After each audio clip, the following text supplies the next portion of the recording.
গান বাজনা, সিনেমা, নাটক, যেটাও আমাদের জীবনে যে কীভাবে আমরা গ্রহণ করে নিয়েছি, যেটা থেকে মুক্ত হতে পারছি না। এমনকি অনেকে আমরা আছি নবী রাসূলদের জীবনে নিয়ে নাটক বানানো শুরু করেছি এবং তাদের চরিত্রে অভিনয় করা শুরু হয়েছে।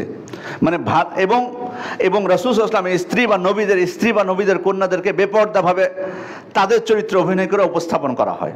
নাউযুবিল্লাহ মিন যালিক। একজন নবী কেমন ছিলেন, হ্যাঁ, আমরা কোরআন হাদিসের মাধ্যমে জানতে পারি, কিন্তু হুবহু যারা তাকে দেখেছেন আর আমরা যেটা পড়তেছি, এটা কি এক হতে পারে কখনো? কখনোই না। তাদের কথা বলার ধরন, তাদের পা ফেলার ধরন, এটা অবশ্যই, এটা এখন যারা তার নামে অভিনয় করছে কখনোই এক হতে পারে না। তারা ছিলেন মাসুম তাদের বিষয়ে, সুতরাং আপনি তাদের নামে অভিনয় করবেন, এমনকি ওলামা ইকরাম, সাহাবা ইকরামের নামে অভিনয় করা এটা নিষিদ্ধ করে দিয়েছেন। অনেকগুলো ফিতনা নিয়ে আসে।